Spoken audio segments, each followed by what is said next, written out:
beberapa sahabat Nabi yang boleh kita ambil pelajaran dari kehidupan dia yang ada hubung kait dengan hijrah Nabi Muhammad sallallahu alaihi wasallam.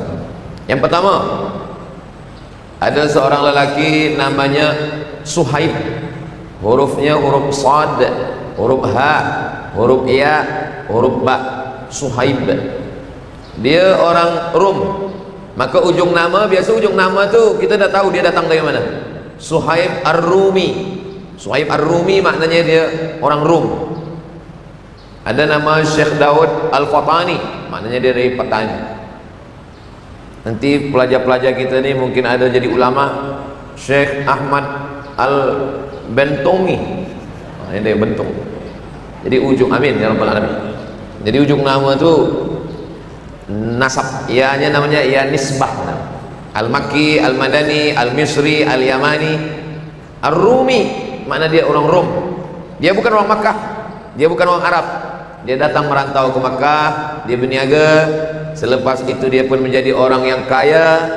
Lalu kemudian dia bersyahadat, asyhadu an la ilaha illallah wa asyhadu anna Muhammadan Rasulullah sallallahu alaihi wasallam. Bila dia dengar Nabi Muhammad sallallahu alaihi wasallam hijrah, dia pun ikut. Dia datang ke rumah bapa mertua dia, ayah daripada isteri dia. Kata dia, saya nak bawa anak dan isteri saya ikut pindah bersama Nabi Muhammad sallallahu alaihi wasallam. Kata ayah mertua dia, dulu engkau datang ke Makkah ini sendiri, tak ada sesiapa. Maka bila engkau nak pergi ikut Muhammad sallallahu alaihi wasallam, maka tinggalkanlah anak dan isteri engkau. Bila nak pergi, pergilah. Tapi bila engkau sayang anak dan isteri, maka engkau jangan ikut Muhammad sallallahu alaihi wasallam dan engkau tetap berada di kota Makkah Al-Mukarramah. Jadi pilihan Suhaib antara dua, tinggal anak istri atau tinggal Nabi Muhammad sallallahu alaihi wasallam. Disitulah hijrah. Al-hijratu tufarriqu bainal haqqi wal batil. Hijrah inilah yang menampakkan mana orang yang betul-betul lillahi ta'ala, mana orang yang hanya hawa nafsu, mana orang-orang yang betul mukhlisin lahuddin, mana orang-orang yang hanya, mohon maaf, munafik. Ketika itu Suhaib dia memilih Nabi Muhammad sallallahu alaihi wasallam. Dia tinggalkan anaknya, dia tinggalkan istri. Tapi macam mana perniagaan ni? Ada dinar emas, ada dirham, ada perak. Maka dia pun ingin pergi. Maka pembesar-pembesar daripada Quraisy datang. Wahai Suhaib, dulu engkau datang kemari sebatang kara, tak ada harta, tak ada niaga. Sekarang engkau pilih dua. Bila engkau pergi, tinggalkan perniagaan. Tapi bila engkau nak ingin berniaga, tinggalkan Muhammad sallallahu alaihi wasallam. Sekarang yang nak ditinggalkan ni tiga. Yang pertama isteri, yang kedua anak, yang ketiga harta benda perniagaan. Yang nak diikut cuma satu, Sayyidina Muhammad sallallahu alaihi wasallam. Ternyata Suhaib dia tinggalkan harta, dia tinggalkan niaga, dia tinggalkan isteri, dia tinggalkan anak, dia ikut Nabi Muhammad sallallahu alaihi wasallam. Apa kata orang? Semua orang katakan khasira Suhaib, rugi dia. Rugi isteri, rugi anak, rugi perniagaan. Bila berita tu sampai ke Nabi Muhammad sallallahu alaihi wasallam, apa kata Nabi? 3 kali Nabi katakan, Rabiha Suhaib, Rabiha Suhaib, Rabiha Suhaib. Beruntung Suhaib, beruntung Suhaib, beruntung Suhaib. Jadi memang itulah kenapa tahun kita ini disebut dengan tahun hijrah, kerana dengan hijrah inilah banyak pelajaran yang boleh kita ambil. Memang hijrah sekarang tak ada lagi. Kita memanglah orang Bentong, memanglah tinggal di sini. Kita tidak pindah. Bukan bermakna bila lepas tazkirah nanti tuan balik ke rumah nak tinggalkan anak bini niaga, bukan itu maksudnya. Kita tidak hijrah lagi. La hijrata ba'dal fathi. Tak ada hijrah lagi selepas Nabi membebaskan kota Makkah Al-Mukarramah. Tapi berapa banyak orang yang ingin bertaubat, isteri belum mahu ikut, anak lagi nak meninggalkan riba, nak meninggalkan rasuah, nak meninggalkan zina, nak meninggalkan, banyak yang nak ditinggalkan. Pilihannya dua. Kalau tinggal ini tak ikut Nabi, kalau ikut Nabi tinggal ini. Maka disitulah nampak keimanan sedang dipertarungkan Jadi kalau ada orang yang mengatakan zaman sekarang ni zaman susah Ustaz Abdul Samad, zaman sekarang ni zaman payah, kenapalah kita hidup tahun 1447 ni? Kenapa kita tak hidup zaman Nabi dulu? Kenapa kita tak hidup zaman Abu Bakar Siddiq? Kalau kita hidup zaman dulu tentu ikut Nabi. Belum tentu. Kalau ada orang datang ke saya mengatakan saya ni jahat sebab hidup zaman sekarang Ustaz, kalau saya ikut zaman Nabi dulu mungkin saya ikut Nabi. Belum tentu. Kalau engkau ikut hidup zaman Nabi mungkin ikut Abu Lahab, Abu Jahal. Allah memang takdirkan kita hidup sekarang. Allah jadikan kita hidup sekarang ini menurut ilmu Allah. Memang iman kita ini sesuainya hidup sekarang. Jadi kita syukuri saja, bersyukur dengan lisan alhamdulillahirabbil alamin, bersyukur dengan hati, kita rasa syukur la in syakartum la azidannakum, bersyukur dengan badan, kita banyak sembahyang sunat, bersyukur dengan fikiran, kita sedar bahwa semua yang dilakukan Allah ni ada hikmahnya untuk kita, bersyukur dengan harta benda, maka kita gunakan untuk menolong agama Allah. Masjid ni memang cantik, dari mula tadi di luar sampailah daripada dalam. Masjid ni Masya Allah tabarakallah. Meskipun begitu, masjid ni tetap ada kekurangan. Mana kurangnya? Tak ada nampak pun kurangnya. Ada tertulis di sini, kutipan dana untuk pembangunan masjid, antaranya menukar bumbung dewan makan dan kanopi kepada bumbung yang lebih kokoh dan kekal. Itu masih, walaupun tak nampak, tapi di atas meja ni nampak. Itu amal dengan harta. Mudah-mudahan yang ada kelebihan harta, dia hijrah. Ini pun berat juga. Nanti bila nak ambil duit 100 ringgit, 1000 ringgit, 2000 ringgit, 1 juta ringgit, bila nak keluar 3, bini belum tentu setuju, isteri setuju, anak belum tentu bersetuju. Kata anak, saya ada perlu sekolah, saya nak pergi college, saya nak pergi university. Kata isteri, saya nak shopping, saya nak belanja. Kenapa pula ini duit dipakai untuk dewan makan dan kanopi masjid? Harta niaga. Kata harta niaga, kalau duit ni diambil 1000 ringgit, nanti bisnes kita ni boleh berkurang. Jadi bukan sangka 3 ni hanya datang pada Suhaib, pada kita sekarang pun dia datang juga. Jadi siapa yang lepas daripada yang 3 ni, lepas daripada takut isteri, lepas daripada takut anak, lepas daripada takut rugi bisnes, barulah dia boleh ikut hijrah Suhaib Ar-Rumi. Tapi kalau masih lagi takut kepada isteri, takut kepada anak, takut kepada bisnes, jatuh menyebabkan menolong agama Allah, kita kalah dengan Suhaib Ar-Rumi. Bukan makna takut dengan isteri ini, maknanya takut berbuat baik, takut bersedekah.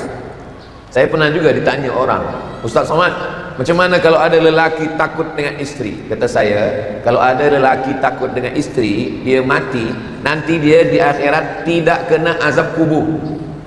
Kenapa macam itu? Sebab bila dia nak diazab, kata malaikat satu lagi, jangan diazab, dia ni dah azab betul di dunia, maka dia tak kena azab lagi. Makhluk macam ini tak ada di Bentong. Ini yang saya cakapkan ini di planet Mars. Ini yang di Bentong ni semuanya baik-baik semua, insyaAllah. Kalaupun ada, udah hijrah udah. Ini bagi Allah kebaikan dunia akhirat, insyaAllah. Yang pertama, Suhaib Ar-Rumi.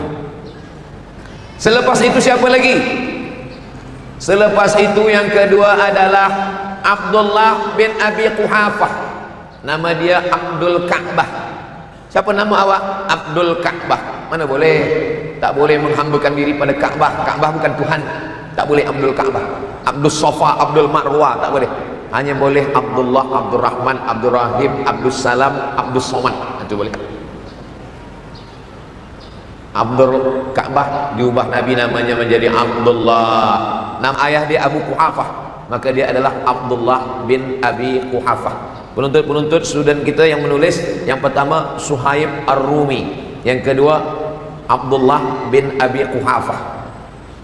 Abdullah bin Abi Quhafah ini manakala hijrah, dia membawa emas sebesar batu. Jadi kalau emas itu sebesar cincin saya nih, lelaki tak boleh pakai cincin emas. Kalau emas sebesar cincin masuk ke dalam kain, mana nampak? Kecil, tak nampak. Tapi kalau emasnya sebesar batu, pastilah dia nampak batu. Abdullah bin Abi Quhafah ini manakala hijrah, dia membawa emas sebesar batu. Ayah dia tak Islam, namanya Abu Quhafah. Abu Quhafah ini dia ada sak dalam hati dia. Ini nampaknya emas anak saya ini dah dibawa ini pergi hijrah. Maka dia pun bertanya kepada cucu dia. Nama cucu dia Asma. Asma, Ya. Mana emas ayah engkau? Abdul Ka'bah, mana emas dia? Emas dia ada, Datuk. Ada emas dia. Mana emasnya? Saya nak tengok. Tapi Abu Quhafah ni maaf, buta, dia tak boleh tengok. Dia bercakap, mana emas tu, saya nak tengok. Lalu kemudian Asma mengambil batu, dia masukkan ke dalam kain. Cubalah Atuk rasa emas. Dia rasa, oh masih ada lagi. Emas tu dah tak ada lagi. Emas itu sudah dibawa hijrah bersama Nabi Muhammad sallallahu alaihi wasallam. Oh, jadi kalau macam tu dusta lah. Emasnya kan dah dibawa pergi hijrah. Kenapa boleh memasukkan batu ke dalam lalu kita katakan ini ada emas? Ini sedang perang. Perang ini kita boleh bersiasat, berhilah namanya. Kita boleh berilah dalam 3 perkara. Pertama, mendamaikan orang yang berkelahi. Kedua, dalam masalah rumah tangga. Ketiga, dalam masalah perang. Itu boleh mendamaikan orang yang berkelahi. Ni berkelahi dengan ini. Lalu kemudian kita berjalan ke rumah si B. Si A ni tahu. Lepas tu dia datang. Tadi saya tengok awak pergi ke rumah dia ya? Iya betul, memang betul. Ada dia cerita tentang saya tadi. Sekali pun dia tak ada cerita tentang awak. Maksudnya sekali tak ada, 10 kali ada. Waktu tu kita bukan bohong, kita bukan dusta. Itu namanya hilah. Hilah itu supaya mereka berdamai. Boleh kita katakan dia tadi mengucapkan salam. Tak salah, memanglah dia ucapkan salam, tapi bukan untuk awak. Dia tadi tak ada cerita tentang awak, sekali pun tak ada. Dia ucapkan salam. Memanglah tadi masa jumpa ucapkan salam, assalamualaikum. Bukan kita kata salam untuk awak. Kita tidak sedang berdusta, sebab mendamaikan dia. Yang kedua, rumah tangga. Pagi-pagi isteri memasak nasi goreng. Dia masak, lepas tu dia tanya, macam mana nasi goreng ni bang? Rasa-rasanya seumur hidup abang belum pernah nasi goreng macam ni. Dia sangka sedap, rupanya masinnya. Boleh kita tak ada cakap sedapnya, kita katakan Masya Allah tabarakallah, padahal dalam hati la haula wa la quwata illa billah, inna lillahi wa inna ilaihi rajiun. Berdamai. Tak boleh, masa tu jangan jujur. Kalian kan belum menikah lagi. Yang ketiga, perang. Na'udzubillahnya datang berperang. Tiba saja datang orang kafir musuh ke rumah student kita, pelajar kita. Dia dah jadi tentera mujahid fisabilillah. Datang musuh nak membunuh. Ada Ustaz Somad di sini? Maka kamu menjawab, Ustaz Somad tidak ada di sini. Ustaz Somad ada dalam. Di sini yang dia tak ada.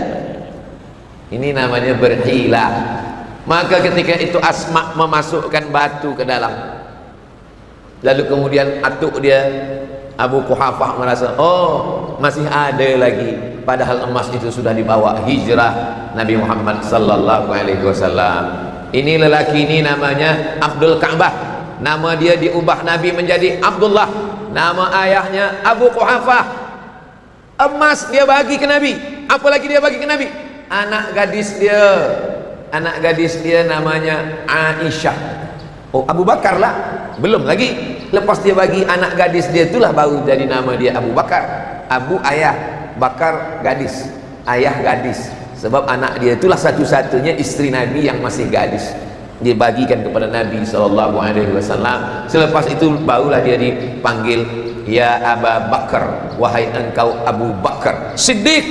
Siddiq di ujung nama dia itu pun ada kisahnya.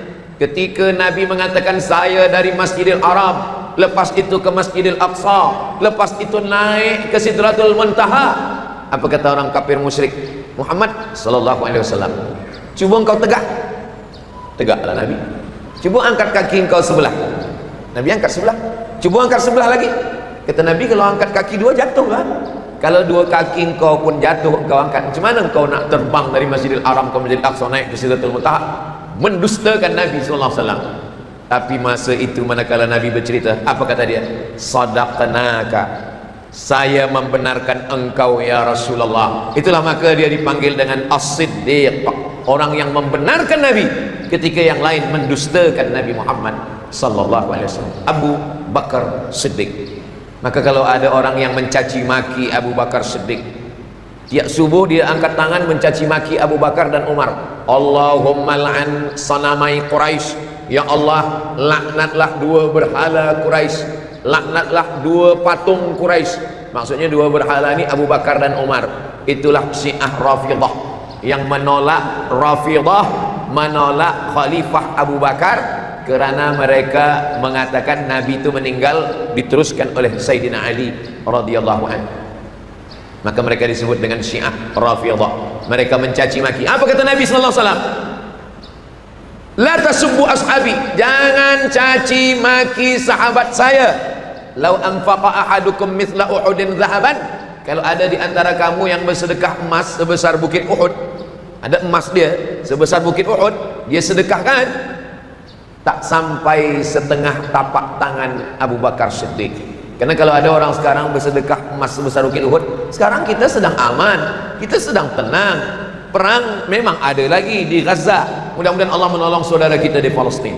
Allah mansur ikhwanana al-mujahidina fi Palestin, amin. Tapi kita di Malaysia, kita tenang, kita tak ada perang.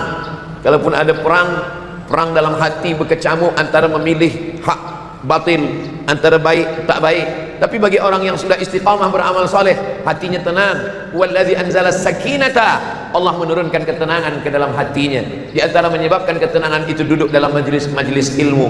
Maka Nabi Muhammad SAW sudah tahu bahwa nanti di akhir zaman ada orang-orang yang mencaci maki Abu Bakar Siddiq. Nanti bila tuan-tuan dengar dalam tazkirah mencaci maki Abu Bakar, ini salah satu daripada puak firqah dhallah, bahkan kafir, kerana dia mencaci maki orang yang disebutkan Nabi dalam Al-Quran. Abu Bakar ada dalam Al-Quran. Idhuma fil ghari, ketika mereka berdua di dalam gua. Idh yaqulu li sahibihi, ketika dia berkata kepada sahabatnya, la tahzan, jangan sedih, jangan takut, jangan susah hati. Innallaha ma'ana, Allah bersama dengan kita. Berapa lama Abu Bakar mengaji dengan Nabi? 13 tahun. Umur Abu Bakar dengan Nabi bezanya 2 tahun. Bila Nabi dapat wahyu umur 40, maknanya Abu Bakar masuk Islam umur 38. Bila Nabi dapat wahyu 40, berdakwah 13, 53 Nabi pindah hijrah, maknanya Abu Bakar umurnya 51. Siapa di antara puan-tuan ni yang berumur 51 tahun? Itulah Abu Bakar Siddiq yang hijrah. Orang kalau dah umur 51 tahun, dia tak nak pindah. Jangankan nak pindah kampung, pindah tempat duduk pun tak mau. Orang kalau dah umur 51 tahun, tengoklah bila hari Jumat, yang lain saf masih kosong. Kepada semua jamaah, kita masih ada saf untuk kosong. Orang kalau dah umur 51 tahun, kata dia, kamu sajalah pindah, saya duduk sini. Orang dia berada pada comfortable zone, zona nyaman, aman, tak nak pindah. Abu Bakar Siddiq pindah, meninggalkan ayah yang sudah tua, buta. Oh, kalau begitu derhaka lah dia. Dia tidak derhaka, dia tak lawan ayah dia. Abu Bakar Siddiq tak ada lawan ayah dia. Emas dia habis, anak dia bagi, ayah dia tinggal, niaga dia tinggal, mengawani Nabi pula 3 malam di atas Jabal Zur. Malam Jumat, malam Sabtu, malam Ahad, 3 malam. Malam Isnin baru bertolak Abu Bakar Siddiq radhiyallahu an. Itu yang kedua. Yang pertama tadi Suhaib Ar-Rumi, yang kedua Abdul Ka'bah berubah menjadi Abdullah, berubah menjadi Abu Bakar Siddiq. Sampai berapa Ustaz? Sampaikan ini sampai berapa? Ya sampai letih lah. Yang ketiga adalah seorang yang umur dia beza dengan Nabi 30 tahun. Waktu Nabi umur 30 tahun, dia lahir dia. Bila Nabi umur 40 dapat wahyu, Iqra bismi rabbikal ladzi khalaqal insana min 'alaqin, Iqra wa rabbukal akramul ladzi 'allama bil qalam 'allamal insana ma lam ya'lam. Nabi umur 40, beza dia 30. Berarti ketika Iqra turun, dia berumur 10. Itu maka Abu Bakar Siddiq radhiyallahu an, Umar bin Khattab radhiyallahu an, Utsman bin Affan radhiyallahu an, Ali bin Abi Thalib karramallahu wajhah. Karramallahu wajhah. Allah muliakan muka dia. Oh, jadi kalau muka dia mulia, badan dia tak mulia? Badan dia mulia juga. Bukan makna muka dia saja yang mulia. Muka dia mulia kerana muka dia tidak pernah bersujud kepada berhala Lata, Uzza, Manat, Hubal, Jibti, Taghut, Naham. Ayah dia dengan ayah Nabi adik beradik. Nama ayah dia Abu Talib, nama ayah Nabi Abdullah. Muhammad bin Abdullah bin Abdul Muttalib. Ali bin Abi Talib bin Abdul Muttalib. Atuk dia satu. Ayah adik beradik. Saudara sewali. Sepupu kata orang. Sewali kata saya. Kalau sepupu tu mak kita adik beradik. Mak saya dengan mak dia adik beradik sepupu. Tapi kalau ayah adik beradik sewali. Kenapa sewali? Sebab kalau meninggal semua wali, ayah mati, atuk mati, abang mati, adik mati, maka saudara ni boleh mewalikan nikah. Itu maka disebut dengan saudara sewali. Itu saudara engkau? Ya. Saudara macam mana? Tak tahu. Kata orang saudara pula. Mesti tahu nasab kita macam mana. Itulah dia yang ketiga, Sayyidina Ali. Sayyidina Ali ni macam mana pula dalam hijrah? Kalau orang tengok sejarah, Sayyidina Ali inilah paling ringan. Suhaib tinggal anak, tinggal isteri, tinggal niaga, banyak. Abu Bakar emas macam batu, ayah tua buta, tinggal. Tapi Ali bin Abi Thalib, jika Nabi waktu hijrah umur 53, beza antara Nabi dengan Ali 30 tahun, maka maknanya Ali masa itu umur 23 tahun. Sayyidina Ali umur 23 tahun. Isteri dia belum nikah. Anak tak ada. Niaga dia bukan orang kaya. Jadi apalah yang dia bagikan untuk Nabi? Nabi suruh dia tidur tempat tidur Nabi. Ali, ni tempat tidur saya. Saya tadi mula bagi tazkirah pukul 3. Sekarang dah pukul 3.30. Suara saya jelas tak jelas? Jelas, alhamdulillah. Tapi saya di sini tak jelas dengar. Macam mengaum-ngaum. Bahasa saya tuan-puan boleh faham? Alhamdulillah. Bila ada orang bagi tazkirah, kita boleh faham, itu maknanya dia sampaikan dari hati. Yang dari hati sampai ke hati. Kalau dari mulut sampai ke mulut juga. Namanya multi level marketing. Kalau ada orang bagi nasihat sampai ke hati kita, itu maknanya yang menyampaikan itu dan yang menerima sama-sama perut dia tak terlampau penuh. Kalau perut terlampau penuh, bila kita dengar tazkirah, lepas tu kita tanya kawan, macam mana engkau dengar? Entah, aku tak faham. Macam mana? Entah. Kenapa engkau tak keluar? Susah parking kereta. Berarti yang menyampaikan itu terlampau kenyang, dan yang mendengar pun terlampau kenyang. Itu maka makan tak boleh banyak. Ustaz tak banyak makan, saya sikit-sikit makan. Menyampaikan tazkirah lillahi ta'ala. Saya datang nak pergi ke Bentong, bismillahi tawakkaltu ala Allah, la haula wa la quwwata illa billah. Apa yang nak saya sampaikan nanti saya tengok apalah nanti dibagi tajuknya. Saya tengok di belakang tak ada tajuk. Tak ada tajuk maknanya saya ceritalah apa yang ada terlintas di pikiran saya. Yang pertama adalah Suhaib Ar-Rumi, yang kedua adalah Abu Bakar Siddiq, yang ketiga adalah Sayyidina Ali. Macam mana Sayyidina Ali? Sayyidina Ali paling ringan, umur 23 tahun, tidur di tempat tidur Nabi. Oh, ringan betul, tidur di tempat tidur Nabi, betul. Tapi malam tu malam Jumat, masuk lelaki Quraisy, pemuda-pemuda belia membawa pedang. Kalaulah mereka tak menyingkap membuka selimut kain penutup itu, hancur macam kebab. Tapi Allah masih lindungi Sayyidina Ali. Mereka buka, lalu kemudian mereka tanya Ali. Nampak? Sayyidina Ali meninggal ditikam. Satu orang yang menikam. Siapa yang menikam? Abdurrahman ibnu Muljam. 14 orang lelaki dari kabilah-kabilah Quraisy, semuanya membawakan pedang, tak mati kata Allah, tak mati. Tapi kalau satu orang membawa pisau kecil, mati. Sayyidina Ali pernah malam hijrah ingin dibunuh 14 lelaki yang dikirim. Lelaki yang paling tegap badannya, yang paling tajam pedangnya, yang paling kuat cincangnya, tak mati kata Allah, tak mati. Tapi Abdurrahman bin Muljam, lelaki yang biasa saja, dia tikam Sayyidina Ali, meninggal. Apa sebenarnya hikmah di balik ini? Tak sanggupkah Allah melindungi Nabi Muhammad sallallahu alaihi wasallam? Sanggup. Tapi kenapa meninggal juga? Allah ingin memberikan kedudukan yang tinggi kepada Sayyidina Ali. Apa dia? Syuhada. 4. ihdinas siratal mustaqim siratal ladzina an'amta 'alaihim. Siapa itu? Minan nabiyyin, nabi-nabi, wasiddiqin, orang yang benar, syuhada. Ali bin Abi Thalib masuk dalam golongan syuhada. Yang keempat baru salihin, nabi-nabi. Kita tak nabi, jangan mengaku nabi. Kalau kita mengaku nabi, nabi ke-26.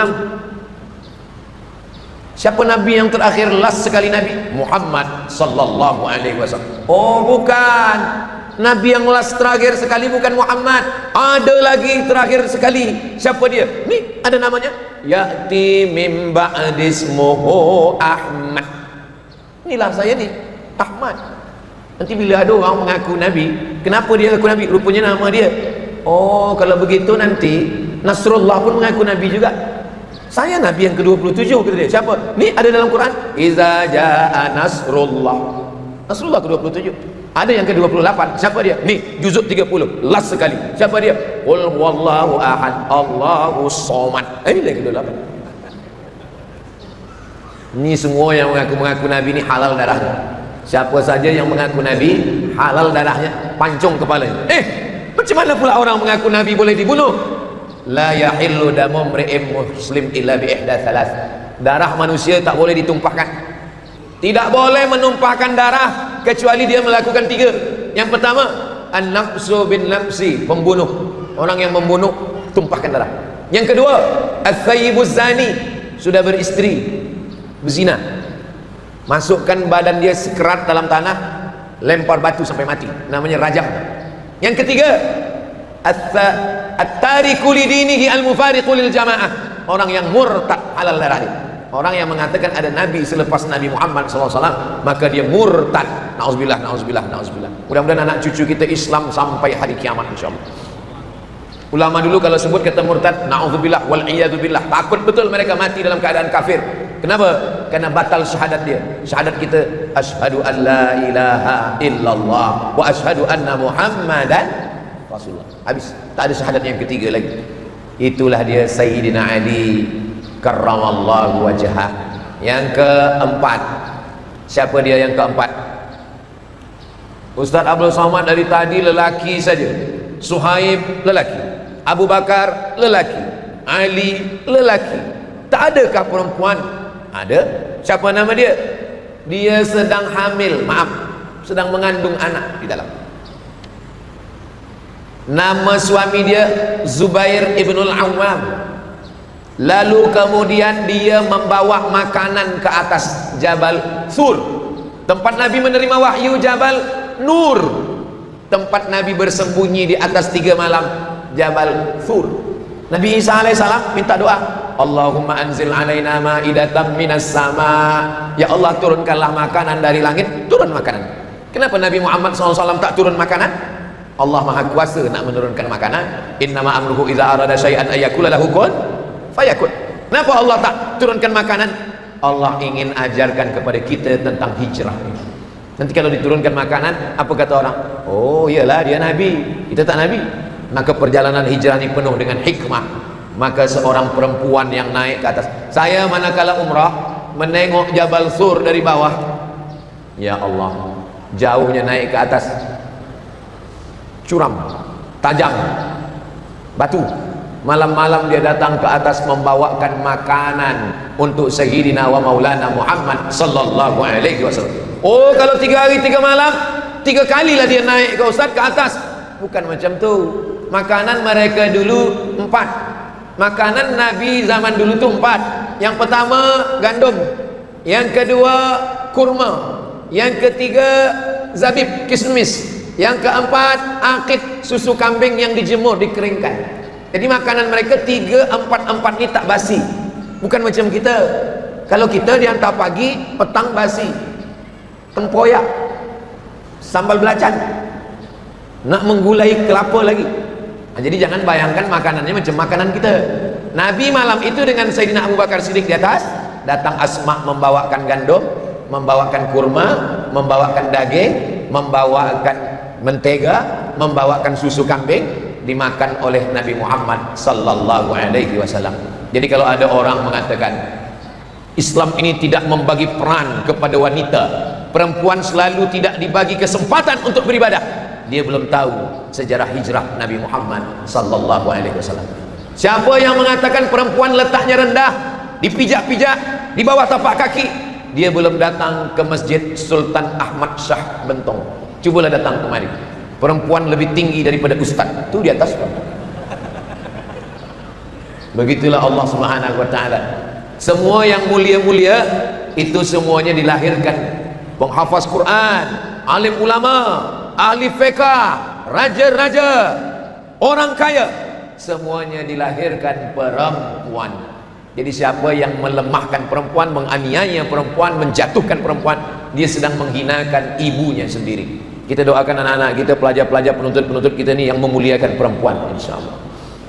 Memuliakan perempuan itu maknanya kalau kita ada adik perempuan, dimuliakan dia. Kalau ada anak gadis perempuan, nikahi dia.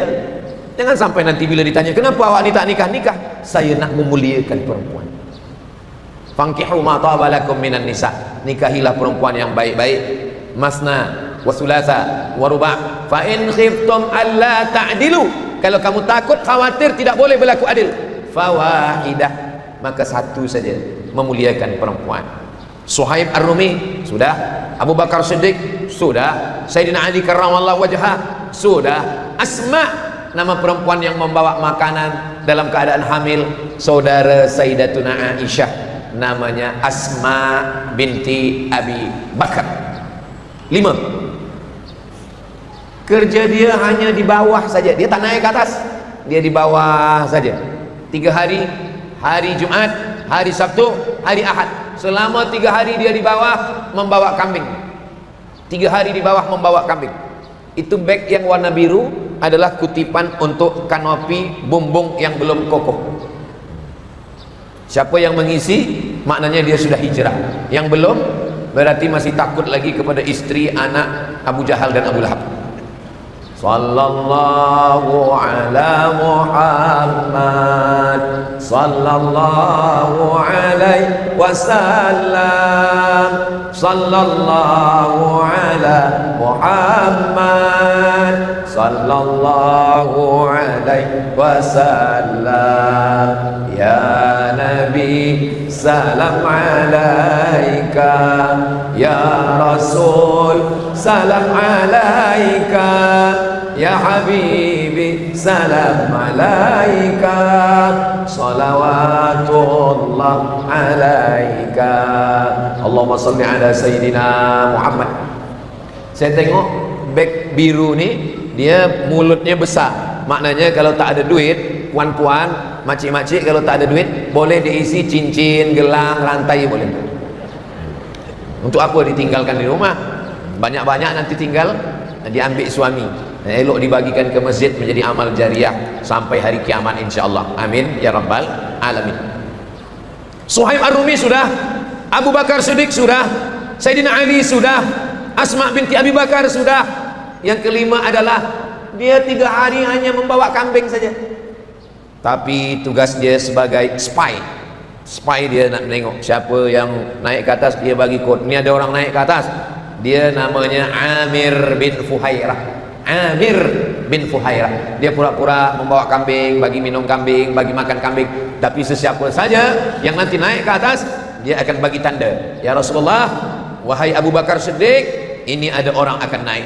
Mereka ini nyawa menjadi taruhannya. Pahala mereka apa? Jihad. Menjahaza ghazian, siapa yang menyiapkan alat-alat perang, faqad ghaza, maka dia sudah berjihad di jalan Allah Subhanahu wa taala. Berikutnya yang keenam.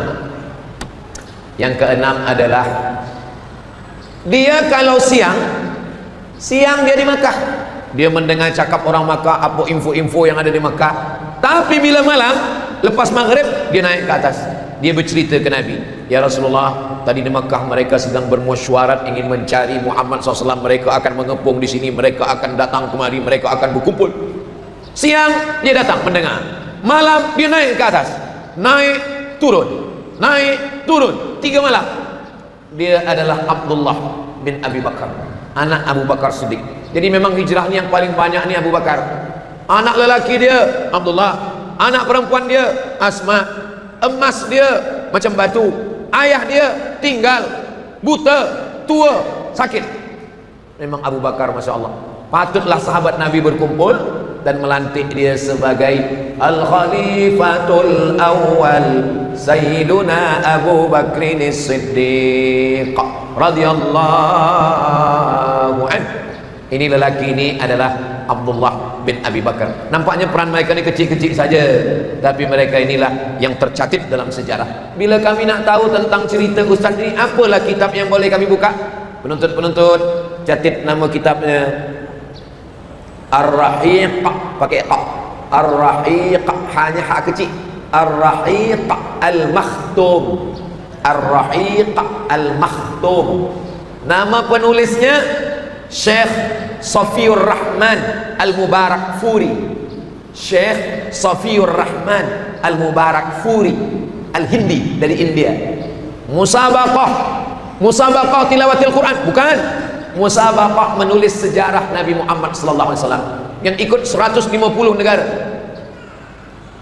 Europe ikut, Mesir ikut, Saudi Arabia ikut, tapi yang menang dari Muslim minority, bukan Muslim majority. Yang menang adalah Muslim kecil saja, sikit saja Muslim, tapi mereka lah yang menang. Namanya Syekh Safiur Rahman Al-Mubarak Furi. Saya suka membaca ini sebab bahasanya modern, bahasanya tak susah, dan maklumatnya juga singkat-singkat, riwayatnya tak terlampau banyak. Elok penuntut-penuntut baca untuk tahap awal. Nanti bila dah besar sikit, dah boleh baca kitab yang susah sikit, barulah baca sirah Ibni Katsir, sirah Al-Qurtubi, sirah ulama-ulama Turas. Kitab sirah yang paling tua adalah sirah Ibnu Ishaq. Yang paling tua sejarah Nabi ini sirah Ibni Ishaq. Lalu setelah Ibnu Ishaq namanya sirah Ibni Hisham. Kalau disebut sirah itu khas sejarah Nabi Muhammad sallallahu alaihi wasallam.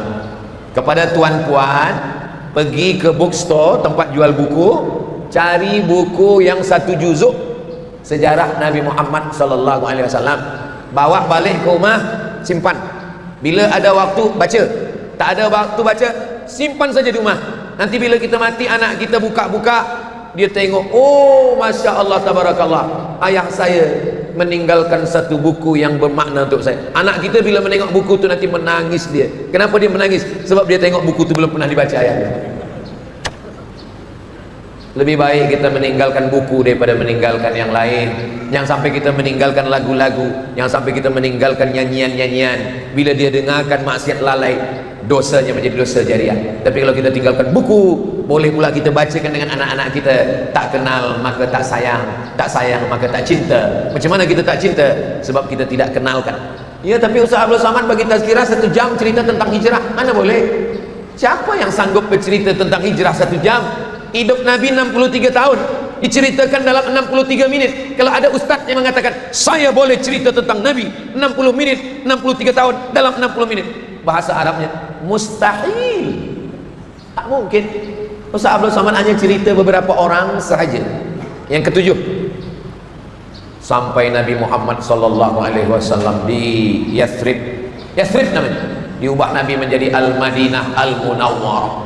Disambutlah Nabi, tala'al badru alaina min saniyatil wada' wajaba syukru alaina mada'a lillahi da. Ada seorang lelaki menengok dari jauh. Ada yang memanjat batang kurma nak menengok Nabi SAW. Ada yang datang menyalami Nabi. Dia menengok dari jauh saja. Dia tengok, ini Nabi betul ke Nabi palsu?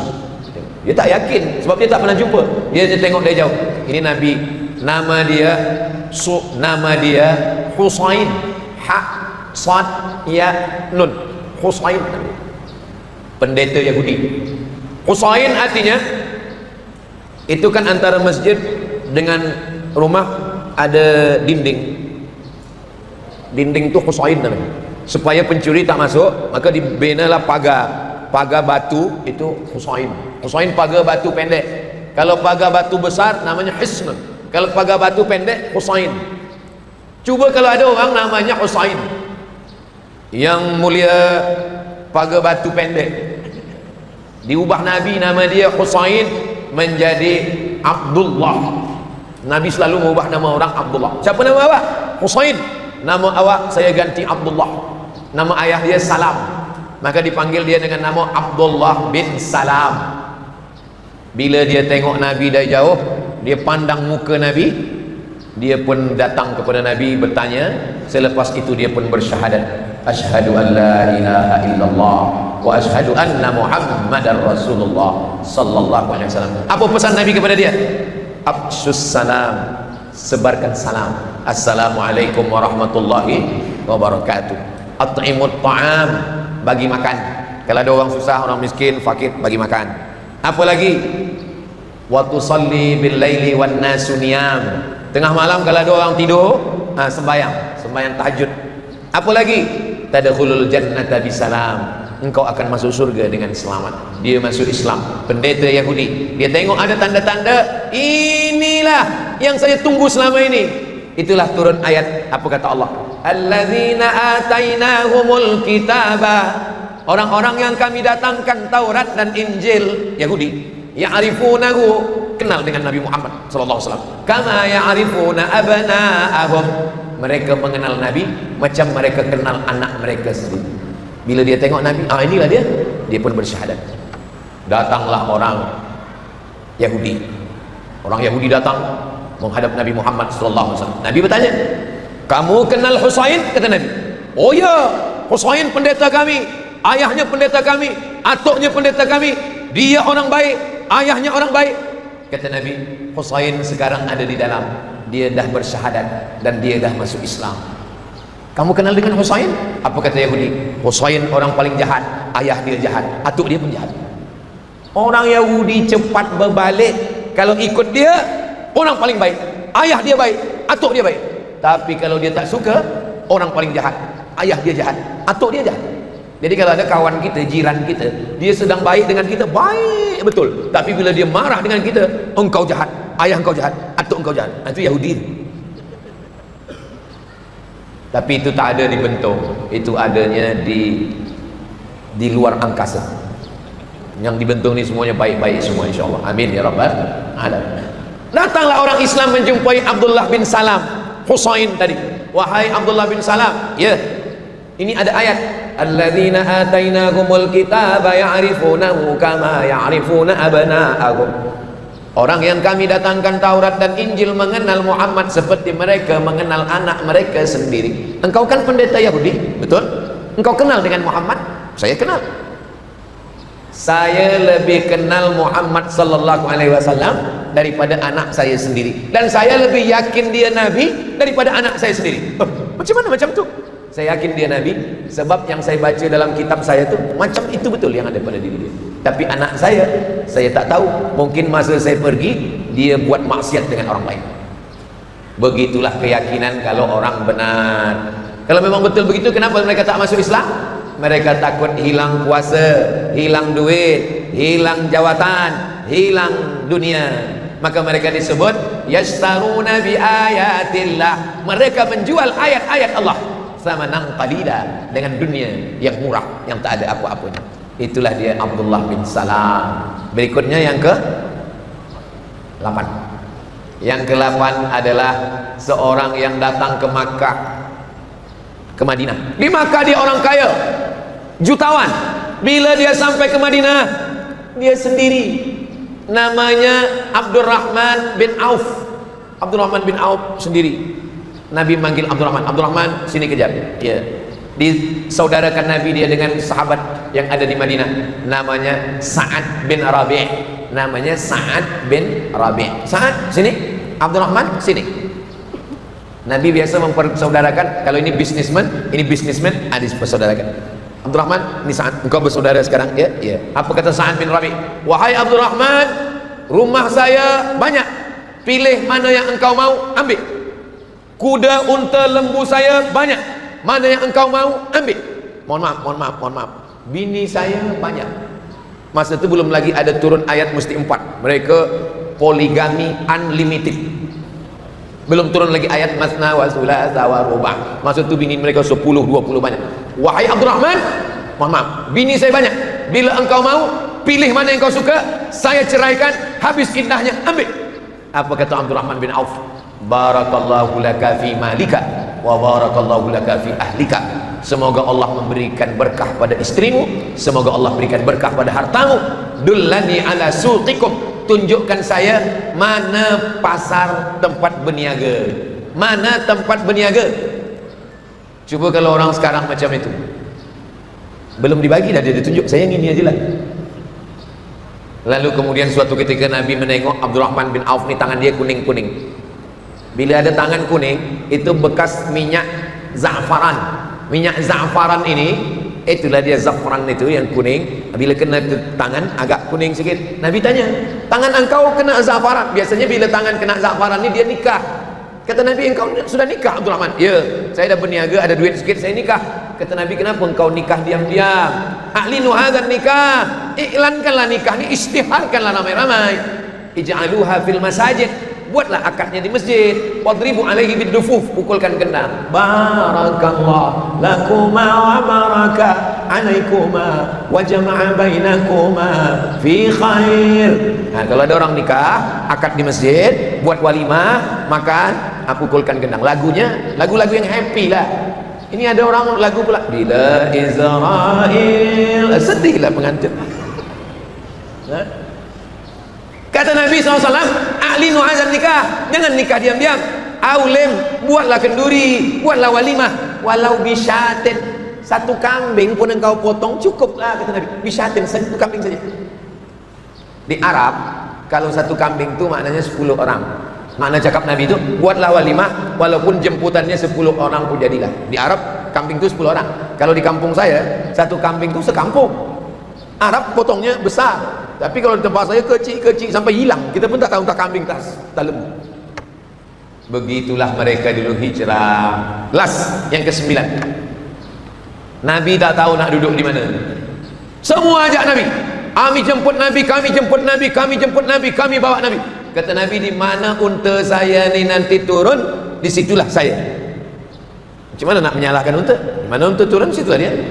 Lalu kemudian Nabi duduk di rumah Abu Ayyub Al-Ansari. Abu Ayyub Al-Ansari serumah dengan Nabi, sementara Nabi punya rumah. Nabi membeli tanah, tanah itu dibeli Nabi, diwakafkan Nabi. Itulah tanah 15 meter ke belakang, 22 meter ke tepi. Dari mimbar ni, mimbar itu 22 meter ke kiri menghadap ke kiblat. Bahagian depan rumah Nabi, belakangnya rumah Sayyidina Ali dengan Sayyidatuna Fatimah. Kecil saja kamar Nabi, bilik Sayyidatuna Fatimah dengan Sayyidina Ali. Itulah yang dikatakan Nabi, ma baina baiti, antara rumah saya wa mimbari dengan mimbar saya, raudhatun min riyadil jannah. Itu adalah satu daripada taman-taman surga. Panjang umur sehat badan, kita boleh masuk ke taman-taman surga ini nanti insyaallah. Amin. Abu Ayyub Al-Ansari. Abu Ayyub Al-Ansari ini umurnya panjang. Bila dia umur 80 tahun, dia datang, dia dengar ada pasukan Nabi yang pergi ke Konstantinopel. Dia pernah mendengar hadis Nabi. Kata Nabi, la taftahunnal Konstantiniyah, kamu akan merebut Konstantinopel. Wala ni'mal amiru amiruha, panglima perangnya panglima perang yang terbaik. Wala ni'mal jaishu dzalikal jais, dan pasukan tenteranya pasukan tentera terbaik. Masa itu umur dia 80 tahun, dia datang, saya nak menjadi pasukan terbaik yang merebut Konstantinopel. Umur 80 tahun dia ikut berperang, dan dia meninggal sebagai syahid. Kubur dia di Istanbul. Abu Ayyub Al-Ansari. Ayyub Al-Ansari, panjang umur sehat badan. Kita pergi umrah, singgah di Istanbul, ada pokok kayu besar, ada kubur. Ketika Muhammad Al-Fatih ingin merebut Konstantinopel, maka dia dibawa oleh gurunya namanya Agha Syamsuddin berziarah ke kubur Abu Ayyub Al-Ansari. Sampai hari ini orang banyak berziarah. Dulu Salahuddin, dulu Muhammad Al-Fatih ingin menaklukkan Konstantinopel, berziarah dulu. Sebab ini orang umur 80 tahun ingin menaklukkan Konstantinopel. Ini umur 19 tahun, saya ingin menaklukkan Konstantinopel. Sekarang banyak juga budak-budak belia nak pergi umrah, dia berziarah juga. Dulu Muhammad Al-Fatih ziarah ke sini ingin menaklukkan Konstantinopel. Awak berziarah sini nak menaklukkan siapa? Nak menaklukkan hati dia. Mana perjuangan belia-belia kita. Itulah beberapa yang boleh saya riwayatkan tentang hijrahnya Nabi Muhammad sallallahu alaihi wasallam. Tadi saya mula pukul 3, sekarang dah pukul 4. Mudah-mudahan 1 jam kita duduk di majlis ilmu ini, yang baik-baik datang dari Allah, yang tak baik dari hamba Allah yang baik. Akhirnya saya ucapkan tahniah, selamat tahun baru hijrah 1447. Mudah-mudahan tahun ini lebih baik daripada tahun yang lampau, dan kita lebih istiqamah, lebih taat, lebih sihat, lebih bahagia. Amin ya rabbal alamin. Di akhir majlis saya tutup dengan pantun penutup, menangkap puyuh di Bukit Selasih. Thank you dan terima kasih.